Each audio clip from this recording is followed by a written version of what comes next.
So dear leaders, great morning to all of you. आज हम जिस टॉपिक के ऊपर बात करने वाले, उस टॉपिक का क्या नाम है? थायराइड। आज के डेट में हर किसी के पास जो है ना कुछ बीमारियां लेकर के घूम रहा है। हर कोई क्या कर रहा है? कोई ना कोई बीमारियां लेकर के घूम ही रहा है। तो अगर आपको किसी भी प्रॉब्लम का, अगर आपको फंडामेंटल पता है, कॉन्सेप्ट पता है, उसकी नींव पता है, फाउंडेशन पता है, तो आप उस पर आसानी से काम कर सकते हैं। थायराइड की गोलियां खा लेना ही जो है ना, ये नहीं है, सोल्यूशन नहीं है। आपको थायराइड का कॉन्सेप्ट पता होना चाहिए, उसका रूट कॉज पता होना चाहिए। तो आज हम क्या समझने वाले हैं? थायराइड को रूट कॉज समझना है ना, तो बहुत आसान है ना। अभी हम समझेंगे ना, थायराइड को अगर आपको समझना है तो बहुत सिंपल तरीके से आप समझ सकते हो। सबसे तो पहले हमें ये समझना है कि थायराइड है क्या, है ना। तो जब आप थायराइड समझोगे तो थायराइड जो है ना, बीमारी नहीं है। थायराइड क्या है? एक ग्लैंड है। क्या है? आपके ही जो है ना, एक ऑर्गन है। आपके बॉडी के अंदर क्या है? थायराइड एक ऑर्गन है। कहाँ पे होता है? यहाँ पे होता है, इधर, है ना। यहाँ पे थायराइड होता है और तितली के शेप का होता है। जैसी तितली होती है ना, उसी के शेप का क्या होता है? थायराइड एक ग्लैंड है जो यहाँ पे होता है।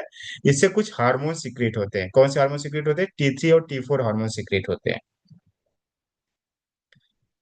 जब इस थायराइड ग्लैंड में एक सिक्रीशन में कुछ तो गड़बड़ हो जाती है, मतलब ये जो थायराइड ग्लैंड है प्रॉपर तरीके से अपना काम नहीं करता है, उसमें कुछ तो गड़बड़ी हो जाती है, उस बीमारी को थायराइड की बीमारी बोला जाता है। थायराइड क्या है? एक ग्लैंड है, यानी कि हमारे अंदर एक ऑर्गन है। उससे क्या होती है? T3 और T4 हार्मोन सीक्रेट होता है। और जब T3 T4 हार्मोन के सिक्रेशन में कुछ तो गड़बड़ हो जाती है, प्रॉपर तरीके से सिक्रेट नहीं करता, या तो कम सिक्रेट करता है या तो बहुत ज्यादा सिक्रेट करने लगता है, उस गड़बड़ की प्रॉब्लम को, उस बीमारी को क्या बोला जाता है? थायराइड की बीमारी बोली जाती है। तो हम समझने वाले हैं। और इसको अगर आपको समझना है तो बहुत ही आसान है ना। थायराइड को अगर आपको समझना है तो देखो, आज से पूरा आपको कॉन्सेप्ट क्लियर हो जाएगा। तो अभी तक हमने क्या समझा? ये थायराइड ग्लैंड क्या काम करता है। इसकी अगर फंक्शनिंग को समझ जाओगे ना, ये जो ग्लैंड है इसकी फंक्शन को आप समझ जाओगे कि इसका काम क्या है। अगर उसके काम को आप समझ गए ना, तो थायराइड की प्रॉब्लम को आप समझ जाओगे, थायराइड की बीमारी को समझ जाओगे। थायराइड की अगर आपको बीमारी समझनी है तो ये जो थायराइड ग्लैंड है ना, उसका काम क्या है, क्या काम करता है, उसको अगर आपने समझ लिया तो थायराइड की प्रॉब्लम जो है ना, ये आसानी से आप समझ पाओगे। तो क्या काम करता है? प्राइमरी जो है ना, इसका जो है कि प्राइमरली चार काम है। पहला काम क्या है कि हमारे जो बॉडी की जो टेम्परेचर है, हमारे बॉडी के टेम्परेचर को क्या करता है? रेगुलेट करता है। पहला काम क्या करता है? आपकी बॉडी के टेम्परेचर को क्या करता है? रेगुलेट करता है। रेगुलेट मतलब क्या होता है? आपके घर में पंखा होता है, उसमें क्या होता है? रेगुलेटर होता है। अगर आपको गर्मी लग रही हो तो आप क्या करते हो? रेगुलेटर को बढ़ा देते हो। अगर आपका पंखा 3 पे है और आपको गर्मी लग रही है तो क्या करोगे? उसको 5 पे कर दोगे। अगर आपको ठंडी लगेगी तो क्या करोगे? उसको कम कर दोगे, 5 से 3 कर दोगे, 2 कर दोगे, 1 कर दोगे, या फिर बंद कर दोगे। तो इसी तरीके से जो थायराइड ग्लैंड है ना, हमारे बॉडी के टेम्परेचर को क्या करता है? रेगुलेट करता है। अगर आपको ठंडी लगेगी तो उसको क्या करेगा? उसका रेगुलेटर आकर के क्या करेगा? थोड़ा सा उसको धीमा कर देगा। तो आपको क्या लगने लगा? अच्छा फील होने लगा। अगर आपको गर्मी लगेगी तो क्या करेगा? उसका रेगुलेटर क्या करेगा? थोड़ा सा जो है घुमा देगा, है ना, तेज कर देगा। तो उससे क्या हो लगेगा? आपको अच्छा फील होने लगेगा। तो ये रेगुलेटर का काम करता है। हमारे बॉडी में जितनी भी रिएक्शंस होती है ना, एक पर्टिकुलर टेम्परेचर पे होती है। जितनी भी रिएक्शंस होती है, अब जो खाना जो आप पचा रहे हो ना, वो एक टेम्परेचर पे पच रहा है ना। कोई भी हार्मोन्स का सिक्रेशन हो रहा है, किस पे हो रहा है? एक पर्टिकुलर टेम्परेचर पे हो रहा है। तो हमारे बॉडी में जितनी भी केमिकल रिएक्शंस होती है वो कितने पे होती है? एक पर्टिकुलर टेम्परेचर पे होती है। अब एक सिंपल सा एग्जांपल समझते हैं कि मान लीजिए कि एक घर है और उसमें एसी चल रहा है और गर्मी का मौसम है। अभी तो मान लो ठंडी का मौसम है, मान लो एग्जांपल हम समझते हैं गर्मी का मौसम है ना। कुछ दिन के बाद गर्मी आ जाएगी। और गर्मी आ जाएगी और गर्मी के मौसम में अगर आपको एसी वाले कमरे में रखा जाए तो कैसा लगेगा? देसराज सर, बढ़िया लगेगा ना? गर्मी और वो भी एसी, क्या बात कर रहे हो सर? गर्मी में एसी में तो मजा ही आएगा ना, इसमें पूछने वाली कौन सी बात है। और मान लो उस कमरे में 4 लोग बैठे हैं। 3 लोग को बहुत अच्छा फील हो रहा है ना, कंफर्ट फील हो रहा है, एकदम मजा आ रहा है। लेकिन एक ऐसा पर्सन है, उसको क्या होने, ठंडी लग रही है। 3 लोगों को मजा आ रहा है ना, गर्मी में एसी चल रहा है तो अच्छा लग रहा है, उनको अच्छा फील हो रहा है, लेकिन एक ऐसा पर्सन है उसमें, उसको क्या हो रही है ना, ठंडी लग रही है। इसका मतलब क्या कि उसका जो रेगुलेटर है ना, उसके रेगुलेटर में क्या हो गई? गड़बड़ हो गई है। उसका जो थर्मोस्टेट है, जो रेगुलेटर है, जो टेम्परेचर को कम ज्यादा करने वाला है, वो प्रॉपर तरीके से कर ही नहीं पा रहा है। तो हमारी बॉडी की जितनी भी केमिकल रिएक्शंस होती है ना, पर्टिकुलर टेम्परेचर पे होती है, इसका मतलब क्या है कि उसको कुछ तो गड़बड़ है। यानी कि ऐसा माना जा सकता है कि उसको थायराइड की बीमारी हो सकती है उसका, क्योंकि टेम्परेचर क्या हो रहा है, प्रॉपर मेंटेन नहीं हो रहा है। तो बॉडी की टेम्परेचर क्या है कि 98 डिग्री फ़ारेनहाइट है ना, तो प्रॉपर टेम्परेचर है। अगर मान लो कि बॉडी का टेम्परेचर 80 डिग्री फ़ारेनहाइट हो गया या उससे नीचे हो गया, तो बॉडी की डेथ हो सकती है। आपने देखा होगा ना, बहुत ज्यादा ठंड पड़ती है तो बहुत सारे लोग क्या होते हैं, खत्म हो जाते हैं। या फिर जो है कि बहुत ठंडी इलाकों में जो लोग क्या हो जाते हैं, खत्म हो जाते हैं। क्यों? क्योंकि उनका जो रेगुलेटर है ना, प्रॉपर तरीके से कार्य नहीं कर पा रहा होता है। या फिर अगर टेम्परेचर बॉडी का बहुत कम हो गया, 80 डिग्री से जो है कि फ़ारेनहाइट से नीचे चला गया, तो क्या हो जाती है, इंसान की डेथ हो सकती है। उसी तरीके से अगर बॉडी का टेम्परेचर 110 डिग्री फ़ारेनहाइट से ऊपर चला गया, अब अगर आपको बहुत तेज बुखार होता है और डॉक्टर के पास जाते हो, है ना, बहुत ज्यादा फीवर होता है, तो क्या कैसा पूरा शरीर कैसे तपने लगता है, डॉक्टर क्या करता है, तुरंत के तुरंत आपको मेडिसिन देता है। तो 110 डिग्री के फ़ारेनहाइट के ऊपर अगर चला जाए ना, तो इंसान की डेथ हो सकती है। तो समझ में आ रहा है कि हमारा जो थायराइड ग्लैंड है क्या करता है, हमारे टेम्परेचर को रेगुलेट करता है। पहली चीज आपको समझ में आ गया। अगर अगर मान लो कि ये टेम्परेचर जो है ज्यादा हो जाएगा, ज्यादा हो जाएगा तो क्या होगा, इंसान को घबराहट होगी। टेम्परेचर अगर ज्यादा हो जाएगा तो इंसान को क्या होगी, घबराहट होगी, पसीना पसीना होगा, है ना, थर थर थर थर कांपेगा वो, है ना, अलग चोई की चीजें होगी। और ये टेम्परेचर अगर कम होगा तो इंसान को क्या लगेगी, ठंडी लगेगी, शिवरिंग होगी, है ना, ठंडी लगेगी उसको। तो ये जो है ना, ये टेम्परेचर का सारा खेल है। तो कौन रेगुलेट कर रहा है, आपका थायराइड ग्लैंड रेगुलेट कर रहा है। दूसरा एक काम क्या करता है, आपके मेटाबॉलिज्म को कंट्रोल करता है। थायराइड ग्लैंड क्या करता है, पहला तो टेम्परेचर को कंट्रोल करता है। इसको हम समझ लेते हैं ना कैसे होता है। अगर मान लीजिए कि आपको हाई, ये दो तरीके की थायराइड थायराइड होती है। एक क्या होता है, एक को बोला जाता है हाइपोथायराइडिज्म। हाइपोथायराइडिज्म मतलब क्या होता है कि जब थायराइड हार्मोन कब बनने लगे, कम बनता है, तो उसको क्या बोलते हैं, हाइपोथायराइडिज्म बोलते हैं। और अगर थायराइड हार्मोन अगर ज्यादा बनने लगे तो उसको क्या बोलते हैं, हाइपरथायराइडिज्म बोलते हैं। इसमें क्या होगा, इसको आप समझो कि टेम्परेचर से कैसे रेगुलेट करेगा। तो अगर मान लीजिए कि अगर आपको हाइपोथायराइडिज्म है, तो क्या होगा, हाइपोथायराइडिज्म में आपका जो है कि हार्मोन क्या करेगा, कम रेगुलेट होगा, है ना। आपका जो है कि ये थायराइड ग्लैंड क्या होगा, कम रिलीज होगा हाइपोथायराइडिज्म में। और हाइपरथायराइडिज्म में क्या होगा कि हार्मोन ज्यादा रिलीज होगा। तो अगर हाइपरथायराइडिज्म मतलब क्या हो गया कि आपका टेम्परेचर ज्यादा हो गया, और हाइपोथायराइडिज्म मतलब क्या हो गया, टेम्परेचर क्या हो गया, कम हो गया। समझ में आ रहा है कैसे टेम्परेचर रेगुलेट हो रहा है। हाइपो मतलब कम, है ना, टेम्परेचर क्या हो गया, कम हो गया। तो अगर हाइपोथायराइडिज्म है तो इंसान को क्या होगा, अगर जो है कि ज्यादा ज्यादा क्या होगा, तो उसको क्या होगी, यहाँ पे टेम्परेचर क्या हो गया, उसका कम हो गया, तो उसको क्या लगेगी, ठंडी लगेगी। अगर उसके हार्मोन क्या हो रहा है, हाइपो मतलब कम रिलीज हो रहा है, अगर थायराइड हार्मोन कम रिलीज हो रहा है तो टेम्परेचर क्या होगा, कम हो जाएगा। और कम हो जाएगा तो इंसान को क्या लगेगी, ठंडी लगेगी, उसके हाथ पांव पूरे ठंडे रहेंगे। लेकिन अगर हाइपरथायराइडिज्म हुआ तो क्या होगा, थायराइड ग्लैंड ज्यादा सिक्रेट होगा। और ज्यादा सिक्रेट होगा तो उस समय क्या होगा, उसका टेम्परेचर क्या रहेगा, हाई रहेगा। तो ठंडी में भी क्या लगेगा, उसको पसीना पसीना होगा। अगर मौसम ठंडा भी रहेगा तो उसको क्या लगेगा, पसीना पसीना बहुत ज्यादा लगेगा। उसके जो है कि पूरे हाथ पैर जो है ना, उसमें जो है कि पसीना पसीना होगा, उसको घबराहट होगी, चिड़चिड़ापन होगा। ये किसमें होगा, हाइपरथायराइडिज्म में। क्लियर हो रहा है कि कैसे हमारे टेम्परेचर को रेगुलेट कर रहा है। दूसरा ये क्या करता है, जो थायराइड ग्लैंड है हमारे जो है कि किसको रेगुलेट करता है, ये हमारे मेटाबॉलिज्म को रेगुलेट करता है। मेटाबॉलिज्म क्या होता है, मतलब कि मेटाबॉलिज्म का मतलब क्या होता है कि जो भी आप खाना खाते हो, खाना जो एनर्जी में कन्वर्ट होता है, उस प्रोसेस को क्या बोलते हैं, मेटाबॉलिज्म बोलते हैं। तो उसमें क्या होता है कि अगर मान लो कि आपका थायराइड हार्मोन कम बन रहा है, अगर हाइपोथायराइडिज्म है, किसी को हाइपरथायराइडिज्म है, मतलब कि थायराइड हार्मोन कम बन रहा है, उसका क्या हो गया, मेटाबॉलिज्म स्लो हो गया। अगर हाइपोथायराइडिज्म है, यानी कि थायराइड हार्मोन अगर उसका कम सिक्रीट हो रहा है, T3 T4 हार्मोन अगर कम सिक्रीट हो रहा है, तो उसका मेटाबॉलिज्म स्लो हो जाएगा। मतलब कि क्या, कि उसका खाना जो पचाने की जो मशीन है ना, खाना जो है कि एनर्जी में कन्वर्ट करने की मशीन है, क्या हो जाएगी, स्लो हो जाएगी। अगर खाना को एनर्जी में कन्वर्ट नहीं होगा तो खाना किस में कन्वर्ट होगा? फैट में कन्वर्ट होगा। खाना अगर एनर्जी में कन्वर्ट नहीं होगा तो खाना किस में कन्वर्ट होगा? तो फैट में कन्वर्ट होगा। तो आप देखते हो ना, जो थायराइड के जो पेशेंट होते हैं धीरे धीरे धीरे धीरे मोटा होने लगते हैं। वो बोलते हैं मैं कम खाता हूँ फिर भी मोटी हो रही हूँ, मैं कम खा रहा हूँ फिर भी मोटा हो रहा हूँ। क्यों? क्योंकि उसका क्या होगा, मेटाबॉलिज्म स्लो हो गया। अगर मेटाबॉलिज्म स्लो हो गया तो खाना तो खा रहा है, लेकिन खाना किस में कन्वर्ट नहीं हो रहा? एनर्जी में कन्वर्ट नहीं हो रहा है। खाना किस में कन्वर्ट हो जा रहा? फैट में कन्वर्ट हो रहा है। तो कम भी खाएगा तो भी क्या होगा? फैट में कन्वर्ट होगा। तो ऐसे जो हाइपोथायराइडिज्म वाले जो पेशेंट होते हैं उनका क्या होता है, वेट जो है कि गेन ज्यादा होने लगता है। आपने देखा थायराइड की क्या प्रॉब्लम होती है, थायराइड वाले पेशेंट की क्या प्रॉब्लम होती है? वेट उनका ज्यादा होता है। अगर हाइपर थायराइडिज्म है तो उनका T3 T4 हार्मोन ज्यादा बन रहा है तो मेटाबॉलिज्म फास्ट हो जाएगी, है ना, खाना बहुत तेजी से पचने लगेगा। खाना बहुत जो है कि जल्दी जल्दी एनर्जी में कन्वर्ट होने लगेगा।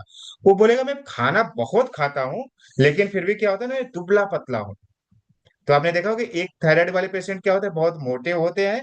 और एक थायराइड वाले पेशेंट क्या होते हैं, वो हमेशा दिन पे दिन दुबले दुबले दुबले दुबले होते जाते, पतले होते जाते हैं। तो उनका क्या हो गया, उनकी मेटाबॉलिज्म क्या हो गई है, फास्ट हो गई है।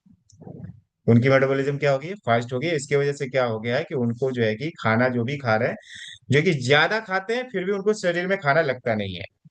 तो ये हमारा क्या करता है, T3 T4 हार्मोन हमारी मेटाबॉलिज्म को कंट्रोल करता है, उसको रेगुलेट करता है। अगर T3 T4 हार्मोन प्रॉपर तरीके से अगर सिक्रेट करने लगेगा तो मेटाबॉलिज्म क्या चलेगी, प्रॉपर तरीके से चलेगी। अगर कम सिक्रेट होगा तो क्या हो जाएगा, हाइपोथायराइडिज्म होगा, मेटाबॉलिज्म स्लो हो जाएगी, खाना फैट में कन्वर्ट करेगा, इंसान का वेट गेन होगा। अगर हाइपरथायराइडिज्म है तो क्या होगा, मेटाबॉलिज्म फास्ट हो जाएगी, इंसान क्या करेगा, बहुत ज्यादा खाना खाएगा, फिर भी जो है कि वो दुबला पतला रहेगा। तीसरा क्या करता है, ये जो थायराइड ग्लैंड है, और किसका इसका ऊपर कंट्रोल है, इसका जो कंट्रोल है आपके जो है ना दिल पे कंट्रोल है, इसका हार्ट बीट पे कंट्रोल है। अगर मान लीजिए कि ए जो है ना T3 T4 हार्मोन कम सिक्रीट होगा तो उसको क्या बोलेंगे, हाइपरथायराइडिज्म बोलेंगे, हाइपोथायराइडिज्म बोलेंगे। उस केस में क्या होगा ना, आपकी हार्ट बीट स्लो चलेगी, आपके दिल की धड़कन क्या होगी ना, स्लो चलेगी। और जब स्लो चलेगी तो इंसान क्या रहेगा, सुस्त सुस्त रहेगा, थका थका रहेगा, रहेगा ना, उसको लेजीनेस रहेगा, उसको काम करने की इच्छा नहीं होगी। तो जो थायराइड जिनका कम सिक्रेट होता है, जो हाइपर थायराइडिज्म होते हैं, जिनका वेट गेन होता है, उनको आप देखोगे कि उनके बॉडी में एनर्जी नहीं रहती है। वो हमेशा सुस्त सुस्त रहते हैं, थके थके रहते हैं, काम करने की इच्छा नहीं रहती, उनकी प्रोडक्टिविटी बहुत लो रहती है। क्यों? क्योंकि उनकी हार्ट बीट जो है ना प्रॉपर तरीके से नहीं चल रही है। जो हार्ट बीट होनी चाहिए, नॉर्मल हार्ट बीट होनी चल रही, क्योंकि क्या कर रहा है, T3 T4 हार्मोन हमारे हार्ट बीट को कंट्रोल करता है, उसको रेगुलेट करता है। तो उसके रेगुलेशन में क्या हो गई, गड़बड़ हो गई है। तो इसलिए क्या कर रहा है वो पेशेंट जो है कि जो थायराइड का जो पेशेंट है जिसको हाइपोथायराइडिज्म है, उसका क्या होता है, वो सुस्त सुस्त रहता है, थका थका रहता है, वेट गेन बहुत ज्यादा रहता है ना, उसकी मेटाबॉलिज्म स्लो रहती है, उसको ठंडी लगती है। क्लियर हो रहा है? लेकिन अगर मान लो कि कोई हाइपर थायराइडिज्म वाला है तो उसको क्या होगा, उसकी हार्ट बीट फास्ट हो जाएगी, हार्ट बीट फास्ट होने लगेगी, उसको क्या होगा, घबराहट होगा, उसको पसीना आएगा, उसको चक्कर आएगा, उसको जो कि चिड़चिड़ापन होगी। क्यों? क्योंकि उसका हार्ट बीट जो है ना नॉर्मल से बहुत फास्ट फास्ट फास्ट फास्ट चल रहा है। तो हार्ट की फंक्शनिंग अगर बहुत फास्ट फास्ट हो जाएगी तो उसको क्या हो गई, अलग से प्रॉब्लम होना स्टार्ट हो जाएगी। उसको पसीना आएगा, उसको चक्कर आएगा, उसको घबराहट होगी, उसको जो है कि कहीं पे भी रहेगा उसको जो है कि बहुत जो है कि वो बेचैनी रहेगी, इस टाइप की चीजें होंगी। क्यों? क्योंकि आपके जो है कि किसको कंट्रोल करता है, ये जो है कि आपके दिल की धड़कन को भी कंट्रोल करता है। चौथा अगर हम समझेंगे कि इसको कंट्रोल करता है तो आपके ब्रेन को कंट्रोल करता है थायराइड हार्मोन। जो T3 T4 हार्मोन है किसको कंट्रोल करेगा, आपके ब्रेन को कंट्रोल करेगा। अगर T3 T4 हार्मोन अगर कम सिक्रेट होगा तो क्या होगा, आपका ब्रेन को प्रॉपर तरीके से क्या मिलेगा, ऑक्सीजन नहीं मिलेगा, है ना, ब्रेन क्या रहेगा आपका, सुस्त रहेगा, थका थका रहेगा। उसमें क्या होगा, आपको भूलने की बीमारी हो जाएगी, आपका कंसंट्रेशन प्रॉपर नहीं रहेगा, आप जो है प्रॉपर तरीके से डिसीजन नहीं लोगे, आपको बार बार नींद आएगी, थकान आएगी, उदासी में रहोगे, डिप्रेशन में रहोगे। लेकिन अगर आपको हाइपरथायराइडिज्म है तो क्या होगा, आपका ब्रेन बहुत ही जो है ना एक्टिव रहेगा, है ना, जो है कि आप क्या करो, फोकस नहीं रहोगे, सोचोगे कि मैं ये भी कर लेता हूँ, ये भी कर लेता हूँ, ये भी कर लेता हूँ ना, अभी मैं सिल्वर बन जाता हूँ, अभी मैं गोल्ड बन जाता हूँ, अभी मैं जो है कि स्टार बन जाता हूँ, बनोगे कुछ नहीं, सोचोगे बहुत कुछ, करोगे कुछ नहीं। क्यों? क्या हो गया कि आपका जो है ना ब्रेन पे कंट्रोल जो है कि क्या हो गया है, उसका जो कंट्रोल है उसके कंट्रोल में गड़बड़ हो गया है। तो अभी तक हमने क्या समझा कि ये चार बातें अगर आपने समझा, ये चार बातों को अगर आपने समझ लिया, तो आप थायराइड जो है कि आप समझ सकते हो। पहला हमने क्या समझा कि हमारे जो है कि टेम्परेचर को रेगुलेट करता है। अगर ये टेम्परेचर, अगर T3 T4 हार्मोन प्रॉपर तरीके से सिक्रेट नहीं होगा तो क्या होगा, हमारे बॉडी का टेम्परेचर में गड़बड़ हो जाएगा। तो इंसान को अगर जो है कि हाइपोथायराइडिज्म है, तो उसको क्या रहेगा, गर्मी में भी उसको ठंड लगेगी। क्यों? क्योंकि टेम्परेचर क्या हो गया, स्लो हो गया, है ना। टेम्परेचर क्या हो गया, स्लो हो गया, हाइपो हो गया, कम हो गया। तो कम हो गया टेम्परेचर, तो उसको क्या लगेगा, ठंडी लगेगी। हाइपरथायराइडिज्म में क्या हो गया, टेम्परेचर क्या हो गया, ज्यादा हो गया। जब ज्यादा हो जाएगा तो क्या हो जाएगा, उसको जो है कि बेचैनी होगी, घबराहट होगी, उसको पसीना आएगा, गर्मी लगेगी। तो हमारे टेम्परेचर को रेगुलेट करता है। दूसरा हमने समझा, क्या समझा, कि हमारे जो कि मेटाबॉलिज्म को रेगुलेट करता है। आपका जो भी आप खाना खा रहे हो, क्या होगा, हाइपोथायराइडिज्म में क्या होगा, अगर T3 T4 हार्मोन कम सीक्रेट होगा तो क्या होगा, आप खाना खाओगे और खाना एनर्जी में कन्वर्ट नहीं होगा, खाना किस में कन्वर्ट होगा, फैट में कन्वर्ट होगा, तो आपका क्या होगा, वेट गेन होगा। और हाइपर थायराइडिज्म के केस में क्या होगा, आप ज्यादा खाना खाओगे तो खाना क्या होगा, फिर भी क्या होगा, खाना पचते जाएगा, जल्दी जल्दी एनर्जी में कन्वर्ट हो जाएगा। तो आप ज्यादा खाना खाओगे फिर भी आप दुबले पतले रहोगे, क्योंकि आपका मेटाबॉलिज्म क्या हो गया है, फास्ट हो गया है। तीसरा हमने क्या समझा, कि हमारे हार्ट बीट को कंट्रोल करता है। अगर आप जो है कि हाइपोथायराइडिज्म वाले हो, तो आपका हार्ट का क्या होगा, पंपिंग जो है कि स्लो रहेगी, हार्ट बीट क्या चलेगी, स्लो चलेगी। उससे क्या होगा, आपको थकान होगी, सुस्ती होगी, आप हमेशा उदास रहोगे, डिप्रेशन में रहोगे, आप थके थके रहोगे, एनर्जी नहीं रहेगी, स्टेमिना नहीं रहेगी। अगर हाइपरथायराइडिज्म है उस केस में तो क्या होगा, अगर ज्यादा रिलीज हो रहा है तो क्या होगा, कि आपका जो है कि हार्ट बीट फास्ट चलेगा, आपको घबराहट होगी, आपको बेचैनी होगी, आपको चिड़चिड़ापन होगी, आपको पसीना आएगा, है ना। चौथा हमने क्या समझा, कि हमारे ब्रेन को कंट्रोल करता है। तो अगर जो है कि हम फास्ट डिसीजन अगर नहीं ले पाएंगे, है ना, आपने बहुत बार सोचा होगा ना, इंसान मतलब सोच के बताता हूँ, देखता हूँ, डिसीजन ही नहीं ले पाता, निर्णय ही नहीं ले पाता, उसका कंसंट्रेशन प्रॉपर नहीं रहता, फोकस्ड माइंडसेट का नहीं रहता। अगर ये मीटिंग खत्म होगी ना, तो दोबारा ज्वाइन होना, हम इसको ना डिटेल में समझने वाले, आगे हम समझने वाले हैं कि क्या कारण की वजह से T3 T4 हार्मोन कम सीक्रेट होता है, तो ऐसी क्या कमी हो जाती है हमारे बॉडी में कि जो है कि गड़बड़ होने लगता है।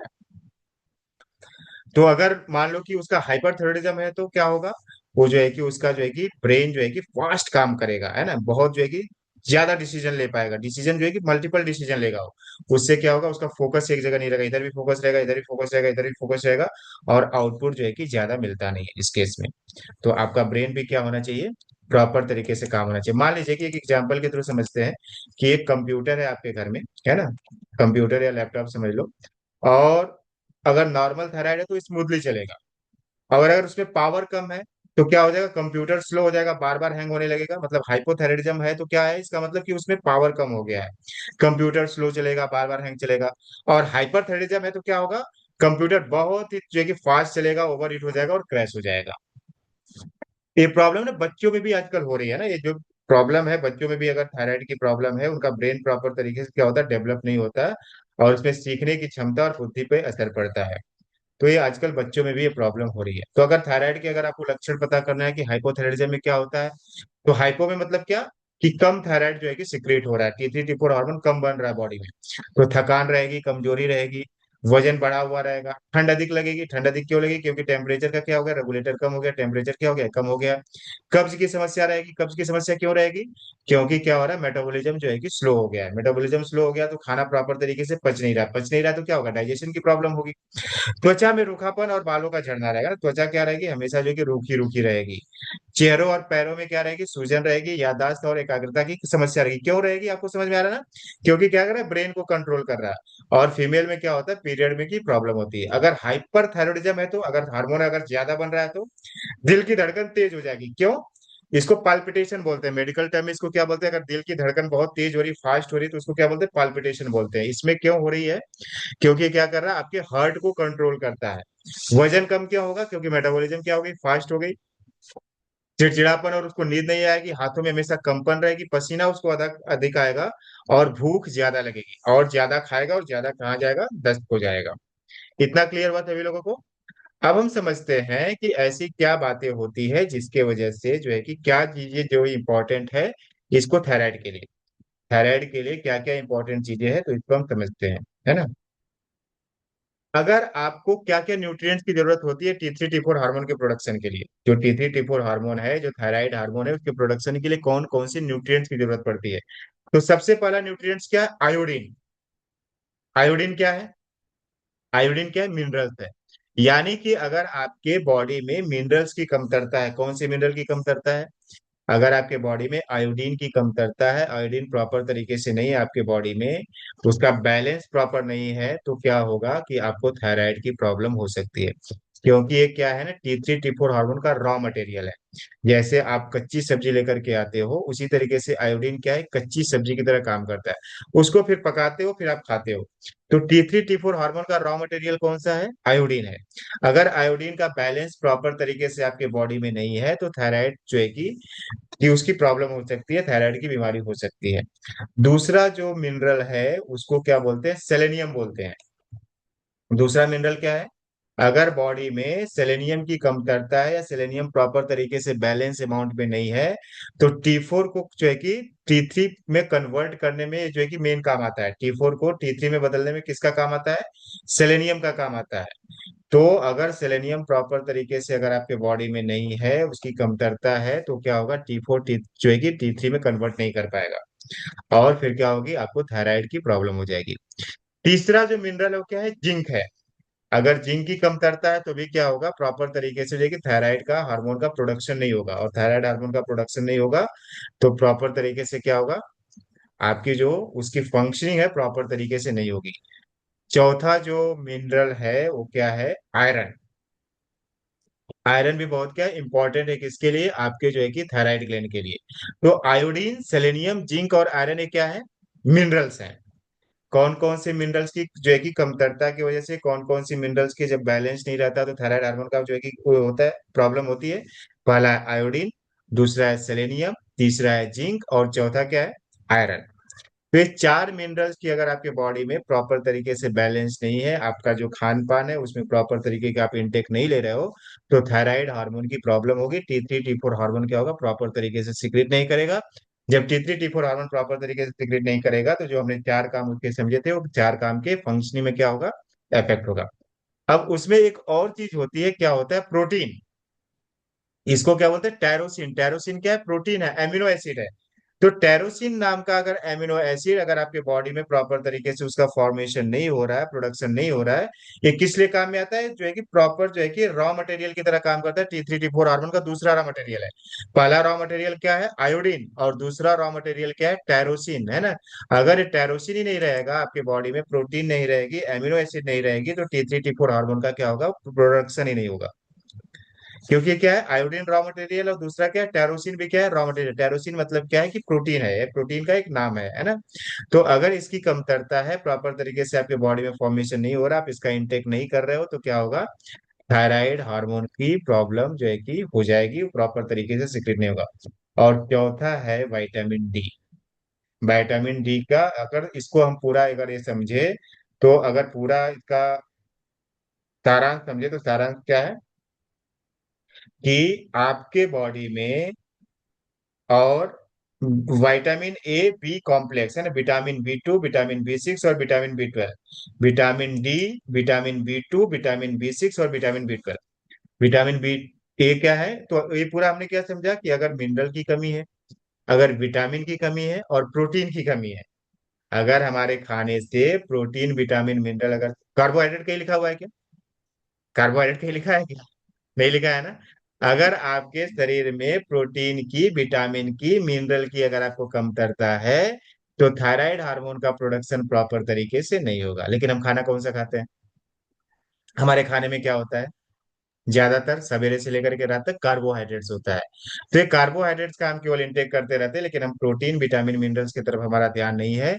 लेकिन ये प्रॉब्लम किसकी वजह से हो रही है? कि अगर आपके बॉडी में मिनरल्स, आयोडीन, जिंक, सेलेनियम और आयरन जैसी मिनरल्स की कमतरता है, और जो है कि टायरोसिन नामक प्रोटीन की कमतरता है, या फिर vitamin D, vitamin B2, vitamin B6, vitamin B12 की अगर कमतरता है, प्रॉपर तरीके से आप इंटेक नहीं कर रहे हो, फॉर्म नहीं हो रहा है आपके बॉडी में, तो थायराइड की प्रॉब्लम हो सकती है। क्लियर हुआ सभी लोगों को? मतलब अगर आपको थायराइड की प्रॉब्लम को समझना है, तो आपने क्या समझा? थायराइड की फंक्शनिंग को समझा, और किस किस कारण से जो है कि ये प्रॉब्लम होती है। तो ये किसके कारण से होती है? जो इसका रॉ मटेरियल क्या है, थायराइड हार्मोन के सिक्रीशन का रॉ मटेरियल क्या, प्रोडक्शन कैसे होगा उसका, है ना, बनेगा कैसे? तो आयोडीन और टेरोसिन उसका रॉ मटेरियल है। और सेलेनियम, जिंक और आयरन क्या करते हैं, T4 को T3 में कन्वर्ट करते हैं। T4 क्या होता है, T4 से T3 में जब कन्वर्जन होता है तो ये क्या होती है, फंक्शनिंग प्रॉपर तरीके से होना स्टार्ट हो जाती है, टेम्परेचर को प्रॉपर तरीके से रेगुलेट करता है। फिर क्या करेगा, आपकी जो कि मेटाबॉलिज्म को प्रॉपर तरीके से करेगा। क्लियर हो रहा है? यहाँ तक सभी लोगों को क्लियर है? अभी 1 मिनट के बाद ना ये जो है कि दोबारा जो है कि बंद होगा मीटिंग, तो इसी मीटिंग लिंक से दोबारा आप कनेक्ट होना। अब ऐसे और कौन कौन से फैक्टर हैं, ये तो हो गया ठीक है, जो है कि आपने बता दिया कि न्यूट्रिएंट्स की कमी से जो है कि थायराइड की प्रॉब्लम होती है।